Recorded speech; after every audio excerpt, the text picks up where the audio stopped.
Hello, everybody. Welcome to Vision Quest. It's Thursday night, and it's Wednesday night, 10 p.m. Eastern Standard Time, and we are airing live from Massapequa, Long Island.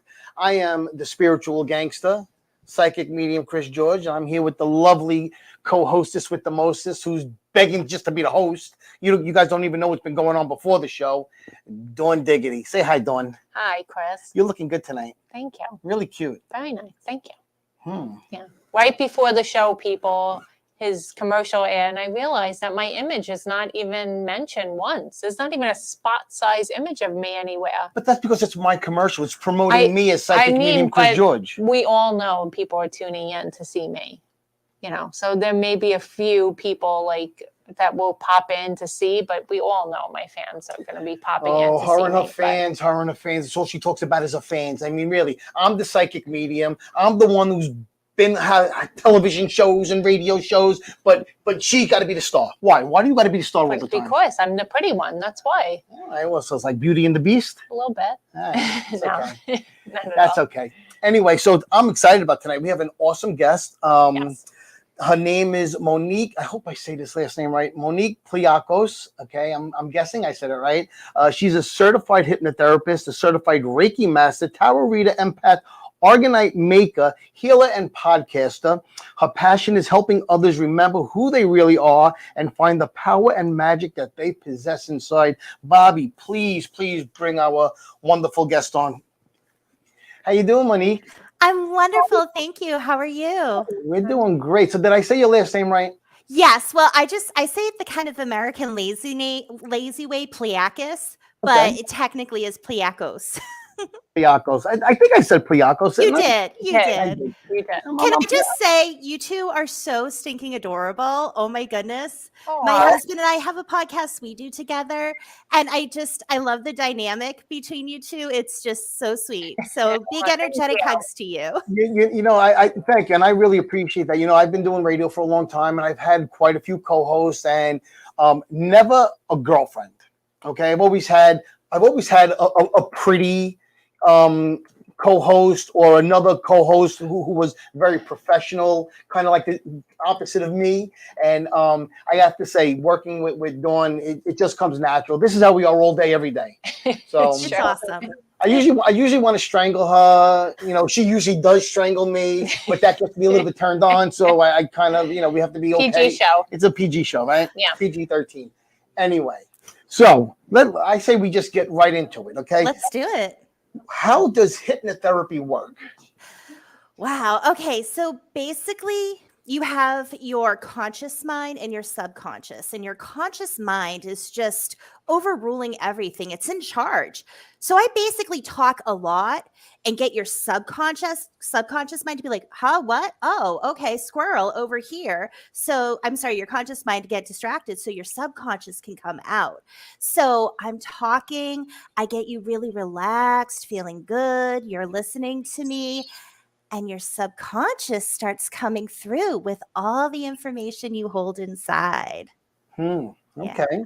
Well, I want to expand on this. So I used to be in the military. I was in the Air Force, and we had a hypnotist. Mm-hmm. A hypnotist and hypnotherapy, is it similar? Similar. A hypnotherapist, I'm a therapist. Right. So you can hypnotize somebody and get them.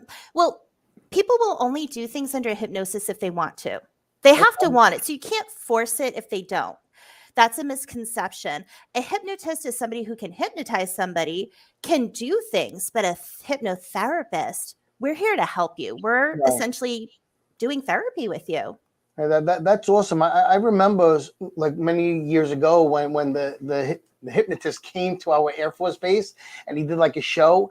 And I remember like 7 or 8 or even more of the people in the military went on stage and they were doing all these crazy things. And then when I actually went up with one of my other friends and he couldn't hypnotize either one of us. And he was saying how everybody can be hypnotized. I find that to be untrue because I wasn't hypnotized. Well, what are your thoughts on that? Everyone can be hypnotized, but you have to want it. You have to be open to it.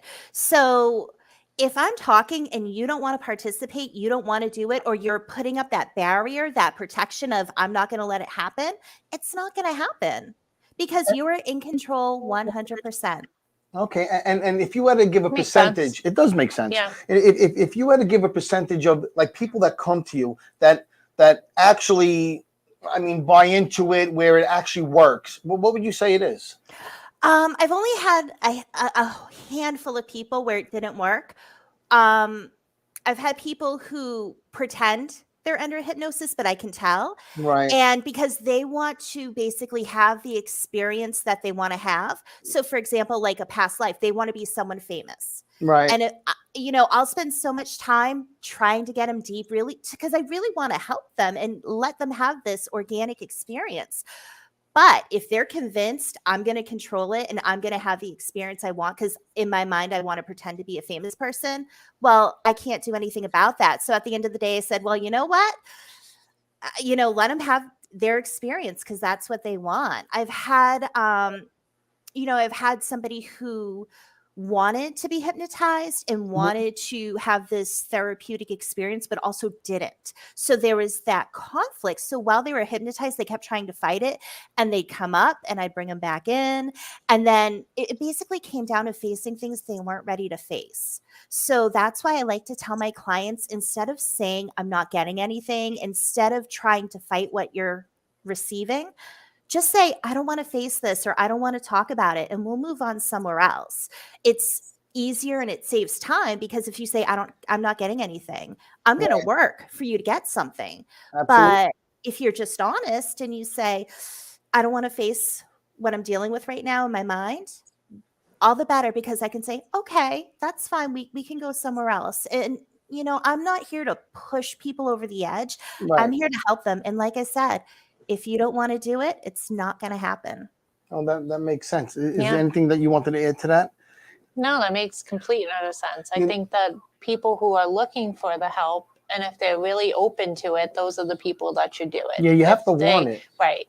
You brought up past lives and how everybody wants to be famous. I've spoken on this show before and other shows, and with Dawn, where I used to teach psychic development class at the Edgar Cayce Institute in Manhattan, and we would talk about past lives, and I had to stop teaching there because everybody was an Egyptian queen and from Lancelot, and they were all like these famous people. I'm like, come on, you're not all famous. You were a fisherman. You might have been a dog. Stop. And it drove me out of my mind. It really did. And I actually stopped teaching in Manhattan because of that. So Yes. that was kind of interesting. My colleagues and I have dealt with that. And honestly, the only time we've gotten somebody famous is when we knew they weren't really hypnotized. It's like we can tell there are techniques that we're looking for. I'm looking at your breathing. I'm looking at your response to me. I'm looking at rapid eye movement while your eyes are closed, the way your eyes are moving behind your Right. eyelids. There's all these different things I'm looking for to be able to tell if you're in hypnosis, these little signals that your body gives away. So that's how I can tell. I also personally go into a meditative state while I hypnotize somebody. That's And interesting. so I work with their energy as well. So I get a feeling too. And the more relaxed I feel, like I can feel the tension when they're fighting it. I can feel when they're struggling, and I can feel like, okay, we're good. So it's just the feeling that I get inside as well. So that's another way I use my energy work to try to help my clients have a better experience. All right, well, that's pretty awesome. Now, how can hypnotherapy help a person? Oh my gosh, so many ways. So I always say that people look at it for losing weight or quitting smoking, but I'm really into the more helping people aspect in terms of finding out who they really are and what they really need. A lot of times people come to me with anxiety, or they're just stressed out. They don't know what next step in life to take. They're just looking for some kind of direction or some kind of help. And that's when I really like to okay, let's dig deep inside and find out what's going on. The biggest thing is I really feel that people deep down, they know what they need. Their mind tells them, their body tells them, but they ignore it. So I basically get them face to face with themselves, literally in their mind. I can get them looking at different parts of themselves and even their spiritual self, their higher self. We'll call in guides, angels when we need to. And it's basically giving them the information they need. And quite often, people will be told, you need to do this, or you need to start doing this.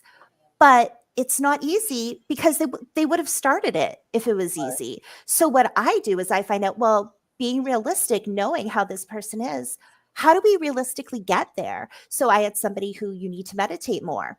Well, how often do they need to meditate? And knowing they don't like doing that, how do we get them to do that? So one client, they were told, start going for walks, just a 5-minute walk, and just kind of don't try not to think about anything while you're going for a walk. And it gave these baby steps to get the person to where they needed to go. You know, I'm guessing that, because I deal with this a lot of being a psychic medium, but for you, you must deal with it a lot more than myself. You must help a lot of people with past trauma. Yeah. That has to be one of the biggest things you deal with, I'm guessing. And it's not just past life trauma, but just past trauma in this life, Well, that's childhood actually what I'm trauma. talking about. I'm not even talking about past life. I'm talking about Yes. their past, like when they were younger. Yes. And sometimes it's more of like maybe just 5-10 years ago, something happened and they don't realize it's a trigger. And it causes these emotions. I did a session with a client, and I like to do inner child with people. We do inner child work. You get to meet your inner child, and you're there for them, and you ask them what they need, and you give that to them. And one client actually, with her inner child, realized that during her childhood, she was afraid of her father. And it's like she blocked it off, because sometimes as children, when we go through something traumatic, we forget about it because we kind of take that part of ourselves and we hide away. Shut it down. Because yes, we do. And so you block it out and you forget it. And it's not that her father was abusive. It was just he was scary. He would yell, he'd get angry, and it scared her. And both her and the inner child just felt that fear. So we went to a safe place. I took them back to a safe place. I gave them Reiki, and then we continued on once they were ready. But it was something where she didn't even realize it, and it carried this trauma throughout her life. She had no idea why. Right. So it was very enlightening for her, and it was able to help her move forward. You know, you said something about how you bring them back. Now, I do a thing called cord cutting, and I'm guessing you must do the same thing where you cut the Yes. cord from a past trauma, and then, you know, you bring them there, you cut that cord, and what I don't know what you do when you get them there, but then you got to bring them back to the here and now in a good space. Is that something that you do? So yes, when I hypnotize somebody, we can go different places. And so I always bring somebody to a safe place in the beginning. This is for a few reasons. It helps me gauge where they are in hypnosis, but also I want them, because inner child, you would think it shouldn't be scary, but when people have childhood traumas, it can be. So I want them, if something happens, for them to be able to instantly go somewhere safe, secure, and beautiful. So that's why I like to set that up. And then if we're ready to move on from there, we go somewhere else. And when we're doing regression, we can rewind, we can fast forward, we can move about. Now, in terms of cord cutting, that is something that I have done with clients. And I actually, with past life and regression in general, I do inner fetus work, where we go back to when you were in your mother's womb and we work on your soul as the fetus, Wow. and we find out information. And a lot of times there are traumas that happen in the womb. One client, it seemed like her mother was trying to abort her and it didn't work.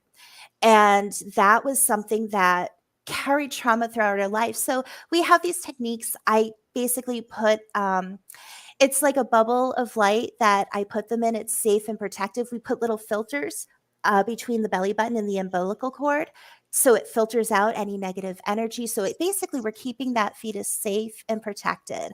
And I'll do Reiki work with clients with the fetus while they're inside their mother's womb. But with cord cutting, it's like we can literally cut cords from toxic relationships with parents. This is so interesting to me. And this next question I have is one I've been waiting to ask you, because you seem to incorporate a lot of different things in what you do. So you're not just a hypnotherapist. So I want to know, what sparked your interest in tarot, Reiki, Orgonite, and hypnotherapy, and how do you make it all work together? Because I think that's awesome. Thank you. I guess to go back to the very beginning when I was little, my friends were rocks and trees. Like I was, I guess, a weird kid, and I never felt like I fit in. And I would see, it was like sparkling lights Mm. essentially. And with the work I've done on myself, I realized that I was seeing fae and I was seeing spirits. And when I was 19, we have, I don't know if you have it in New York, but in New England, we have a place called Newberry Comics. And they have like records and comic books and gifts. And they had a display of the Rider Waite Tarot deck. And I was walking by and I just got this urge, like, go look at this, check this out. So I did. And I just felt this urge, like, I should get this. So I got the deck and I started learning about it. And I would do tarot readings for friends. And I'd be spot on. But I also got the freaked out reaction of, how did you know that? And Right. people would start to get upset. And I didn't know. I'm like, it's the cards. It's not me. Don't get mad at me. Like, I'm not a freak. Leave me alone. Right. But it traumatized me a bit because of the way people treated me when I was correct. And it made me feel uncomfortable. So it took a while. I mean, being an empath as well, and not necessarily realizing it, I got into a lot of abusive relationships and being a I doormat. know a lot of empaths. A lot. Yes. And I mean, people pleaser. And I just wanted to make people feel good. And I'm a natural, like, I want to help people. And that's like my family. My family are in law enforcement, police officers, firefighters, military. So it's just, I think, who we are. And I finally got back into reading tarot. I'm in a good relationship. I finally felt comfortable, like I can be myself. So I started reading again and I learned about Orgonite. So I would buy it and I thought, I want to make this because I love to make things with love. And I feel like when you do it yourself and you put your intention into it and your love into it, it means so much more. So I started making my own Orgonite and I was reading. And I always felt like I was lacking something with helping people. And it wasn't until I saw a documentary on Michael Newton and hypnotherapy and past life regression and life between lives, where it was like the spiritual light bulb. Eureka, I found it. This is what I'm supposed to be doing. So I started reading about it. I figured out where I can train. And then I signed up. And in between, I'm reading and practicing hypnotherapy. And then I took this course and also with past life regression to earn my certification. And it was just like everything, all these little stepping stones in my life brought me to where I feel like I was supposed to be. I'm looking forward to getting to the past life regression question, which we're not at yet. But you said that you were weird.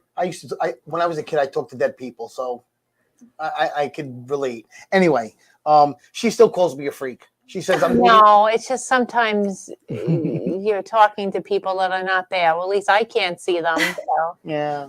My nickname was Monique the Freak. So Monique the Freak. Mhm. What do they call me? Well, No. they've called me a couple of things that I've been called: the mystic soprano, I guess because I'm Italian, the godfather of psychic mediums, the spiritual gangster. I like that one. Yeah, the spiritual Yeah. gangster. This is our calling card. But so you're really not a freak. Not at all. We relate for sure. It Okay. took a long time to build my confidence, but I finally got to the point of, I don't care. I know what I'm here to do. If you don't like what I do or it makes you uncomfortable, that's on you. It's not on me. Yeah, I know no, I'm a good I person. agree. Yeah. I always tell people, I'm not here to make you a believer. I don't care if you believe, but if in the interim, if when I'm doing something, if you become a believer, great. Just don't disrespect me.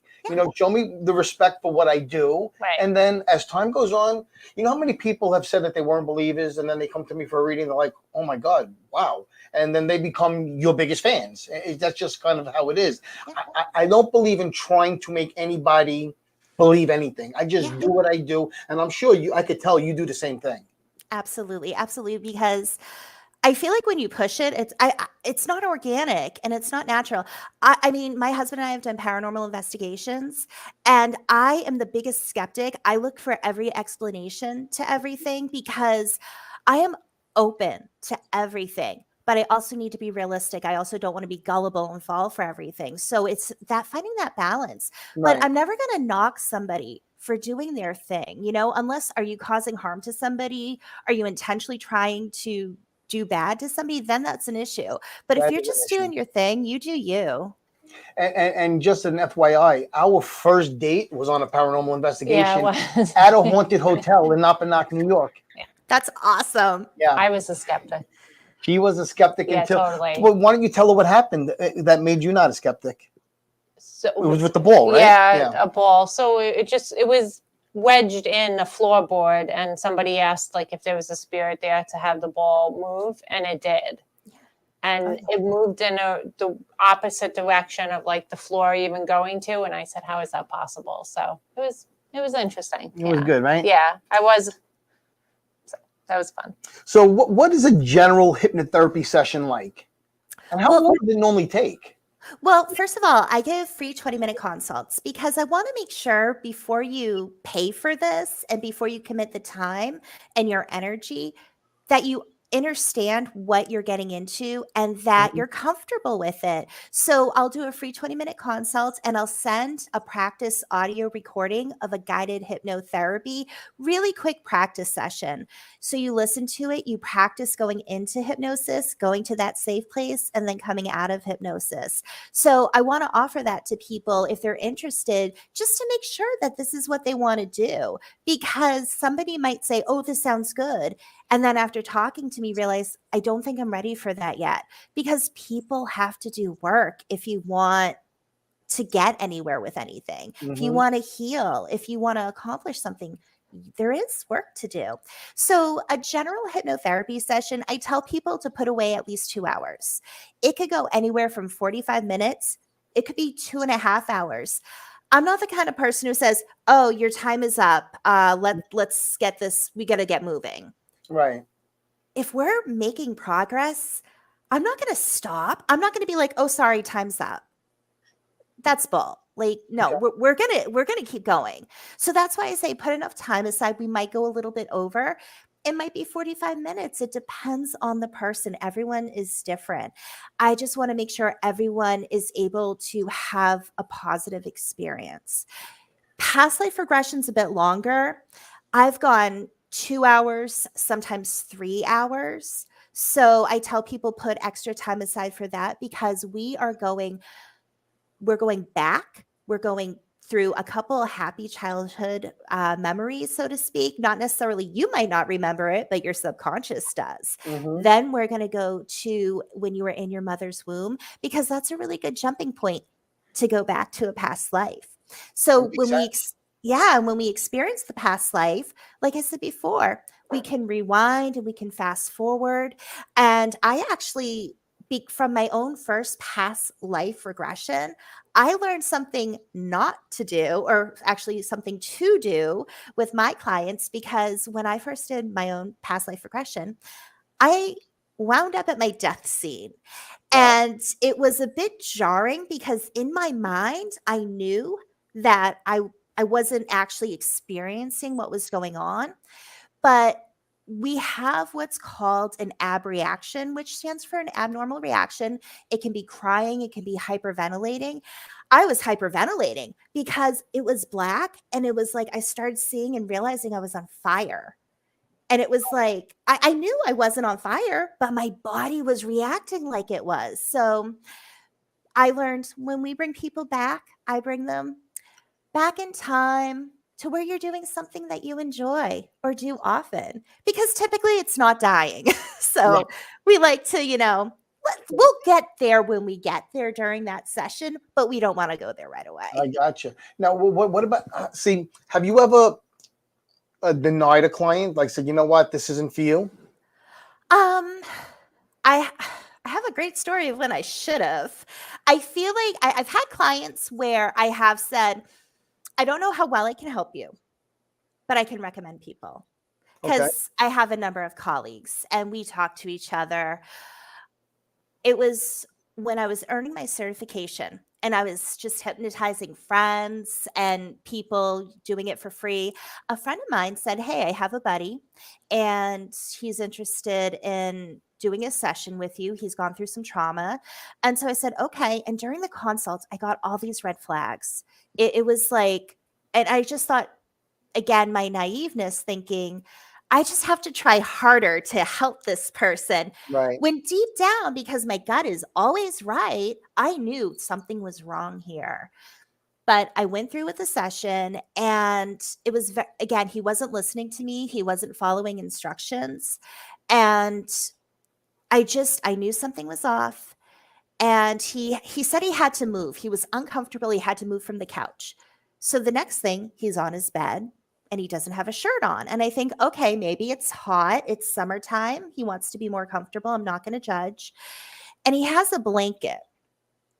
And I can see going down like his chest, his waist, his hips, and he from his like lower waist, the blanket's covering him. And I see his hand rubbing, and I can't tell. I'm thinking, is he rubbing the blanket? Is this a comforting thing? Because when I was little, I had little ribbons that I had to rub and feel the silk because it was a comfort thing for me. And I knew what was going on, but I'm trying not to judge. And I'm thinking, don't just jump there. Right. So then, I'm trying to help this guy in the That had to session. be extremely uncomfortable for you. Oh gosh. So then all of a sudden, the blanket goes, Oh my God. and the blanket comes off. And my first thought is, how dare you? I am a married woman. That's just crazy. But I was just, I instantly emerged him. And I said, that was extremely disrespectful. I will never work with you again. And I ended the session.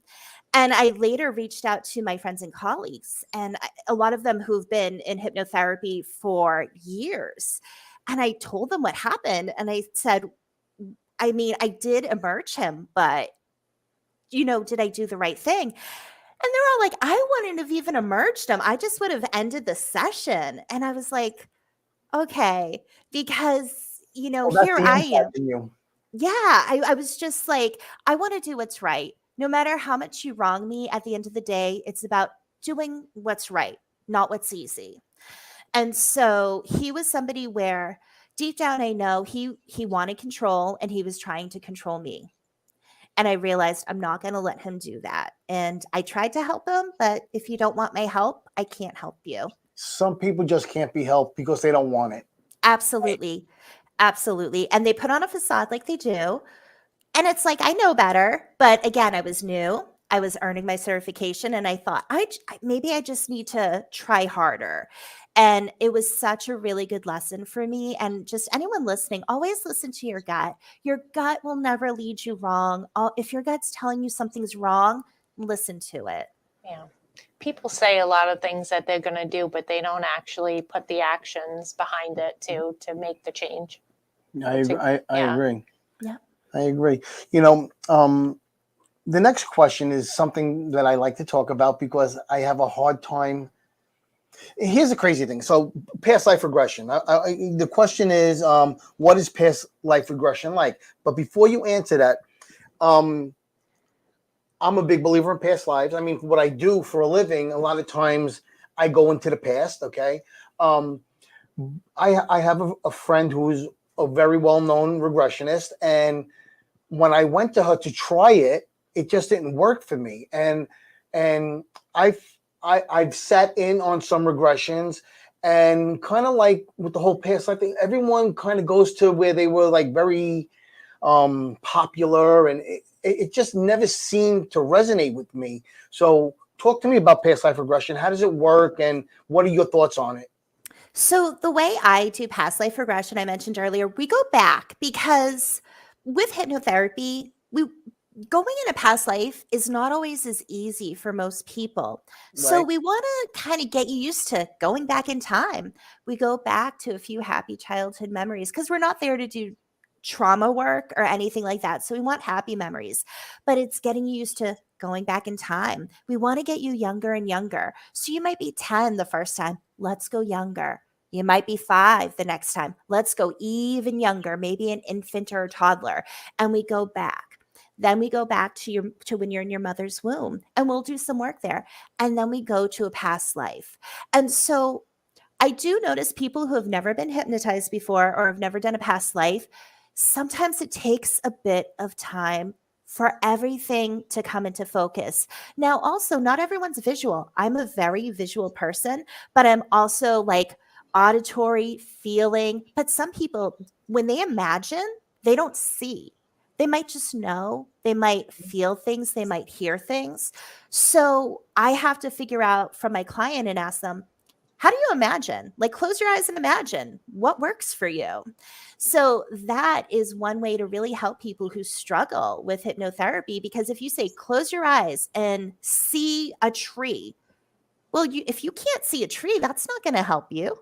Right. So Well, that makes sense. wording is very important. So as we go back, sometimes people just need a little bit of time to let everything come into focus, whether it's visually, auditory, or whether they feel it or they just know it, however it may be for them.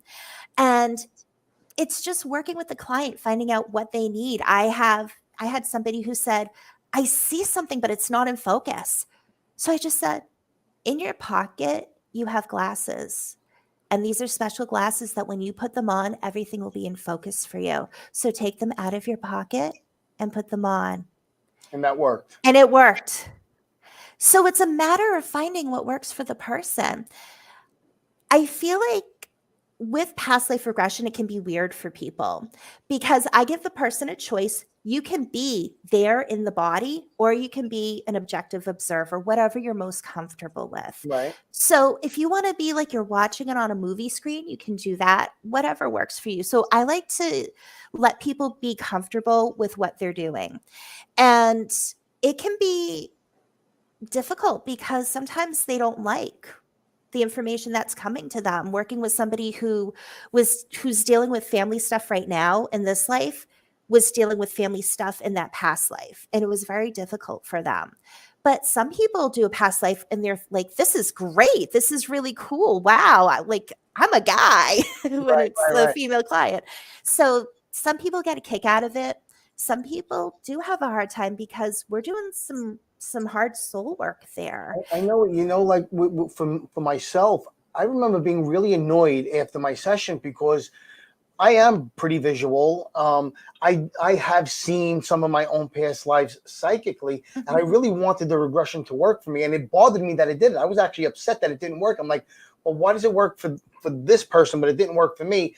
I'm already a psychic medium. I'm very connected to the other side. Why couldn't I do? And it really got under my skin that I couldn't get there. Here's the way I like to look at things. Sometimes you're not meant to have that. You know what I mean? Mm-hmm. If no matter how hard you try, it could be a matter of it's just not time for you yet. And that can be really frustrating. It was very frustrating for me. Yeah. Let me ask you something, Diggity. Do you have an idea of what you were in a past life? No. Not at all. I've actually never thought of that ever until dating a psychic. I don't know if that's something just in the spiritual, like paranormal community or something, but I have never thought of those. I've never had those thoughts, what I might be. I guess I was not really like a spiritual person or anything. Maybe. So it's not something I ever came across my mind. All I'm right. intrigued now to learn to see what, So maybe I'll get you a session. I would love one. Maybe, Yeah, absolutely. maybe for a Christmas gift. That could work. Or a How does that Halloween sound, Monique? gift. I did just buy you a Halloween gift today. Didn't I give you Halloween gifts too? No. I gave you 2 bracelets today, remember? Oh, you did. She forgets so quickly. I mean, really quick. But I just don't want to wait till Christmas. That's why I said that. Because I thought if you're going to do one, I'd like to do it soon. All right. We'll set something up. Yeah. Definitely. Can you do this remotely? Oh gosh, I do the majority of my sessions on Zoom. Oh, awesome. Me too. Okay, that's good that people can know, because I'm sure a lot of people would just automatically think that you have to be right within, someone's presence in order to do that. So that's awesome to know, to hear, because I'm sure a lot of people will want to know if whether or not they can do so remotely. That's perfect. Mm-hmm. Yeah, that's ideal. Before we get to the next question, Monique, why don't you let our listeners know and our viewers know how they can get in contact with you, the best way? Yes. The best way to find me is my website. It's innerstandingshypnosis.com. It's INNER STANDINGSHYPNOSIS.com. And the reason why I named my business Inner Standings Hypnosis is because my husband and I mentioned we have a podcast, and we were talking about the meaning behind words. And one of the words we talked about years ago on our show was understand. And when you think about the word understand, standing under, and think about how often people say, do you understand what I'm saying? It's often authoritative. And I look at it like, I don't stand under anyone to take information. I take that information, I hold it within myself, and if it resonates, it stays in there with me. So we understand, we don't understand. And I like that. especially, thank you, working with I love people, that. we want to find the truth of people. Like, who are you really? You know, what's inside of you? I help people like literally ignite their inner light to make it a giant beacon for others, to help with fear. And there's so many things just working inside of yourself. So that's why I call it inner standings, because I feel like I need to explain it, because a lot of times people like think it. I think that's understand, that's weird. So You want to know So what's you way to interesting? trademark it, you need to do so. I think she 'cause- should. I love it. Yeah. You know, on the way here, I when I go like this, that means I'm getting psychic. So just so you know, I gave one of these in the car, and I said, you know what, we're gonna really, really like this guest tonight, and I think you're Yeah. fantastic. He did say that. in thank the you. car, yeah. You know what's so funny? When I read tarot, you said you do this. When Mhm. okay, you might laugh at this, but when I read tarot, when it's time, like I'll shuffle the cards, and I know when I'm ready, because it feels almost like an orgasm in my third eye happening. And it's weird. It's like that feeling. And Right. it's like, almost, okay, we're there. And that's when I know when to stop shuffling, because I get this like orgasmic feeling in my third eye. I love it. So okay. So you're a tarot reader. See, I don't read tarot cards. I don't normally read cards. I'm a medium. I get it from the other side. But when I do read cards, which I have them here with me tonight, I read like anywhere from like 6 to 10 decks at a time, but only Oracle. I don't. Would you believe I've never been able to read tarot cards? Only Oracle cards. You know, I do tarot and oracle, and I'm really into the dragon oracle because I believe in I have a dragons. dragon set. I love it. I've always had a thing with dragons. I have them like tattooed on me, and that from when I was a teenager. And it's so interesting how this just thing that I didn't realize evolves to now where I'm like, oh my gosh, dragons are real and we need to connect with them. And then I started seeing them. It's amazing. But when I read tarot, it's not just what the cards are supposed to mean. I usually get information. So, for Well, example, that's real psychic work then. so for example, I was reading for a friend's daughter, and I'm hearing, watch your back, because I'll hear things or I'll see things. And I was hearing, watch your back. So I said to her, do you have like a frenemy or like somebody that you don't like you're friends with, but you're worried like they might, turn on you or something? She goes, yeah. I said, you need to be careful. You need to watch your back. Turns out her best friend stabbed her in the back 6 months later. Wow. Mm-hmm.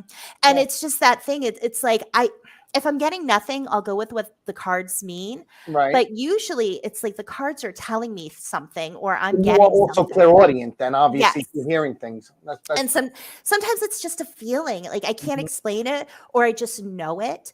Sometimes I'll see things. So it's weird. But I don't like to say I'm psychic because I can't control it. So I feel like haven't mastered that part yet. that's coming. So let's talk about Orgonite. What exactly is it, and how is it used? Before you answer that, does that have to do with like crystal grids and stuff like that? Do you use them in grids? No. So Okay. Orgonite it's basically a way to neutralize negative energy. So clear quartz is piezoelectric, which means heat pressure, you put it on it, it conducts electricity. That's why they use it in watches, they use it in computers. So what you're doing is you're taking quartz, clear quartz, and you're mixing in layers of organic and inorganic materials to create Orgonite. With my Orgonite, what I like to do is first and foremost, I want it to be functional.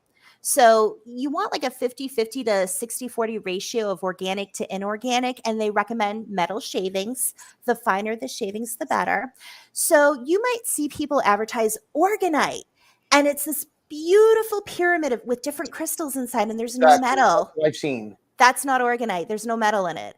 So, like mine, I want it to be pretty, but I want it to be functional. And Right. I actually, with my Orgonite, I use an EMF reader, and I'll go to like my cable box or like my Wi-Fi router or whatever, and I'll measure it. I'll put my Orgonite in front of it. I'll measure it. And then I'll do something like I'm going to put a book in front of it and I'll measure it, because again, that skeptic in me, I'm not going to say to somebody, this is real and it works, if I don't know for sure. I've put it by my plants, and I took before and after pictures, and the plants are just kind of droopy because I just got them. I put Orgonite, less than 24 hours, woo, zing, sprouting up. They came to life. So Wow. what it does is it neutralizes negative energy.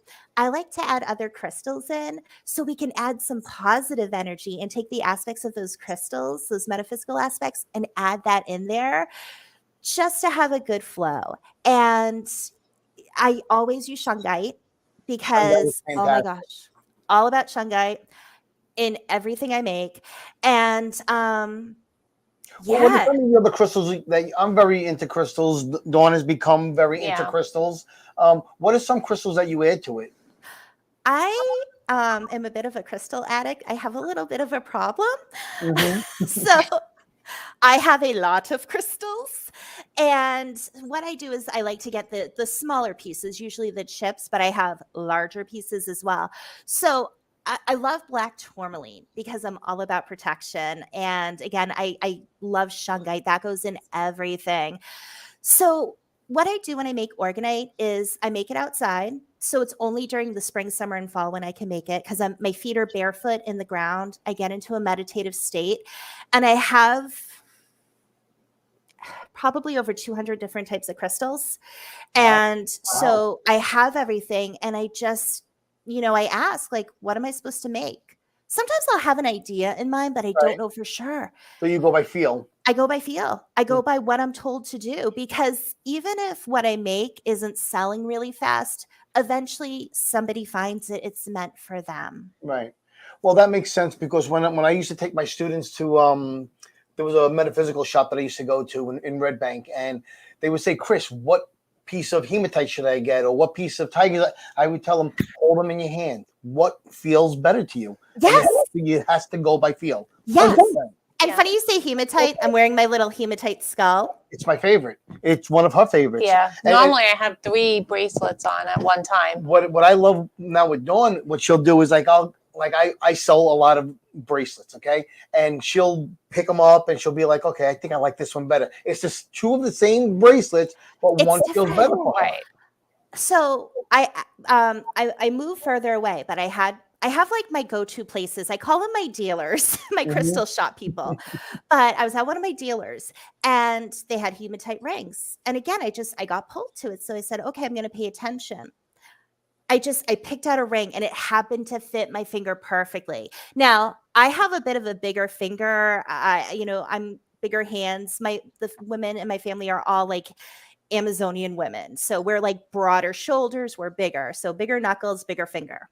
And it fit perfectly. And I was like, yep, this is meant for me. But often I go by feel. What like, where do I gravitate to, and what needs to come to me? Because I think it probably happens to you too, where something catches your attention and it's like, pay attention to this. That's right. You know what happens with me when I see gemstones or crystals or what, the ones that have like little flaws in them. I don't know why I am so drawn to the flaws. Me too. Oh my gosh. It's so funny. So I found this, I don't know if you can see it very well, but this little crystal Mhm. skull, but Well- it has like a bunch of little flaws in it. And the guy was like, my dealer was like, there are a lot of flaws. And I go, but that's what makes it awesome. So Yeah. it's so funny you say that, because I love raw crystals and I love flaws. I don't know why. It's just, I'm very attracted to it. You know, I gave Dawn a big piece of carnelian, okay, to attract money to her. And the one that I gave her has an actual crack in It does. And I remember I had other one, and she was like, "Yeah, but this one's And pretty." I was like, and I'm you were like, giving "No." me a cracked rock. I'm like, Remember? "No, I was like, trust what's me." happening here? Yeah, and Oh it's yeah, her no, favorite it's stone my of all favorite time. stone in the world. Like, I would carry it with me. I do actually carry it with me on occasion. love that. If it wasn't so heavy, but it absolutely is my favorite stone there is. You know, I just want to say too, like I last year handed out black tourmaline for Halloween wow. because I was like, I was like, kids trick or treat. And I'm like, I have crystals. I'm going to send you something. So let me tell you a quick story. So Dawn and I, we did an event at the Haunted Shanley Hotel in July, right? July? Yeah, July. July. And we're actually going back in December. So there's a crystal place out there. It's world famous. Yes. And the owner, for whatever reason, I think he fell in love with her. Okay. But he was very nice to me too. He gave me a bag of black tourmaline from under sea level. It's raw. It's unbelievable. And I got a lot.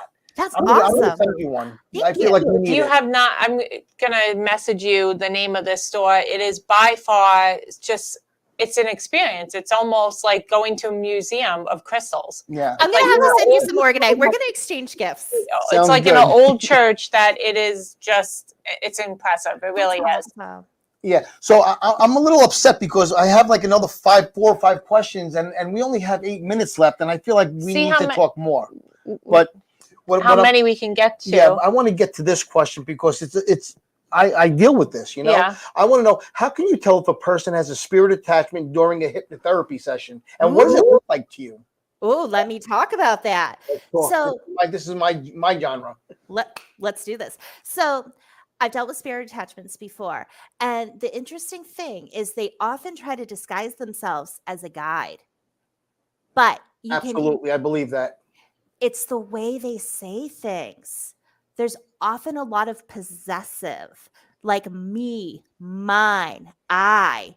Whereas when you're working with spirit guides, it's not like that. It's they know, we, us. Absolutely correct. And that's like a big, big thing. So I actually, it was really funny. So I was working with a friend and colleague who her boyfriend's ex, she was getting like a bad feeling, and wasn't because we were talking about, do you have a spirit attachment maybe? Because things were like falling off the wall, like weird things were happening. It turned out the ex cursed her. So we actually worked on that in hypnotherapy, which was awesome. But often with hypnotherapy, when we're dealing with an attachment, we're trying to say like, you need to go. You can't be here. My mentor told a story about a little girl who was attached from a past life, like many lives ago, because the woman tried to save her life as a child, and she just wouldn't leave her. And it wasn't harmful. She wasn't trying to be harmful, but she was causing harm in these lives unknowingly and not on purpose. So it's about working with them and trying to say like, you need to go. You don't belong here. Some do not want to go. I've called in angels and said, you need to go and at least get away from this person. I do a lot of shielding, a lot of protective work. Before I do my hypnotherapy sessions, like I said, I talk to my guides. I ask my guides to work with me and to work with my clients' guides as long as it's in their highest good and my highest good. I use a lot of crystals. I use a lot of protective crystals. And I envision protection around myself and around my client because I want both of us to be protected. I don't want some kind of energy coming into my space. I don't want anything going into their space. So when we're working with somebody who could have a spirit attachment, especially, or who does, there's extra protection. I call in my guides. I call in my team, my spirit squad, and I call in my angels. I often work with Uriel. That's my guy. Mine is Archangel Michael and Raphael. I love them. My two go-to. I call in Michael when I need help too. Like Uriel's like my guy, but when I need to know, what is it about Uriel that you're attracted to? It's not that I'm attracted to. I didn't even know it was an angel. I was talking to my guides in meditation, and I was like, "Who are you?" And he said, "Uriel." And I'm like, "Uriel, that sounds familiar, but I don't know." I looked it up. It's an archangel. I didn't even know. Yeah, he's known as the messenger. Yeah, I didn't know.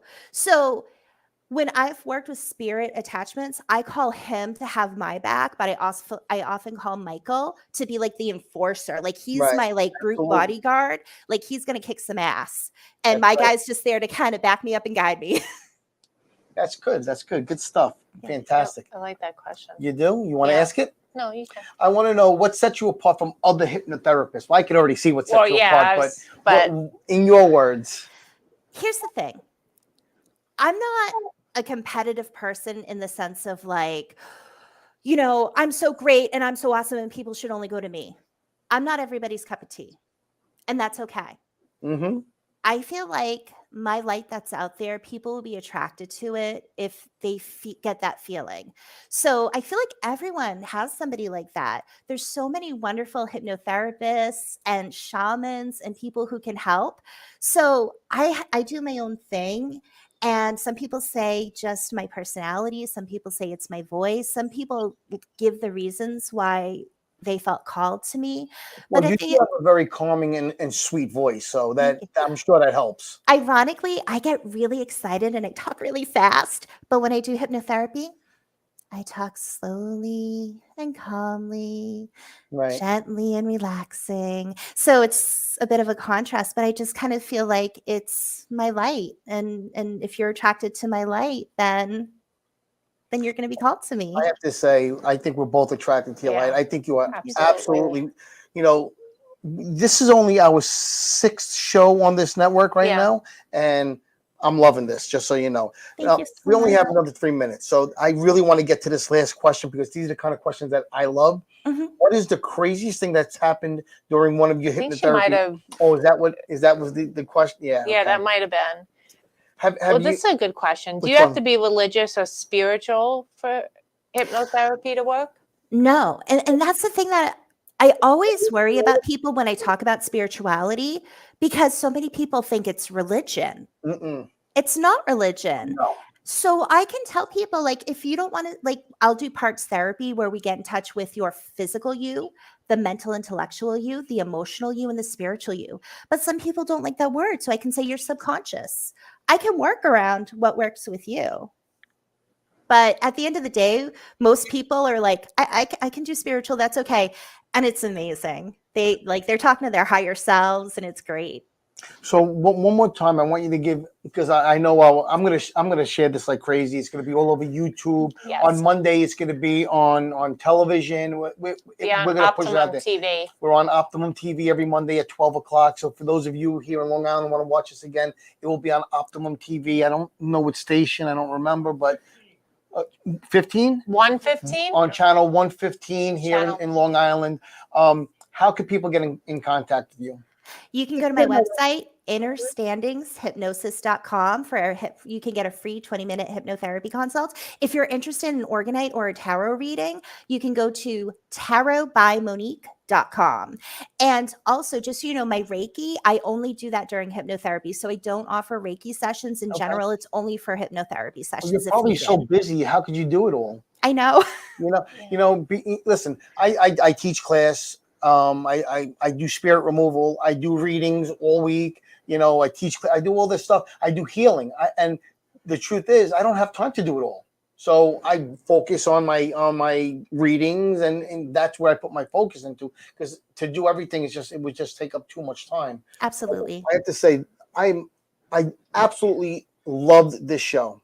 This is so much fun. By far. I don't want to say it's my favorite, but it's my favorite. I hear you. So, really quick, are you on Facebook? You let people follow you on Facebook or no? I'm not on Facebook. I got rid of it years ago. I do have the only thing I have is Twitter. It's at Monique P CHT. So it's Monique P for Pliakis and then CHT for Certified Hypnotherapist. Okay. All right. Well, Monique, we want to just thank you so much for being on our you. show. I thought you were absolutely fantastic. And Thank you. I wish we had another hour because I could talk to you for another hour easily. You guys are so fun. Thank you. Yeah, we're okay. I think I'm going to keep it. What do you Great. Oh gosh, you better. think? Is that psychic? No, that's the woman intuition. Oh, okay. Okay. That's just as That's good. awesome. So, everybody, thank you for watching tonight.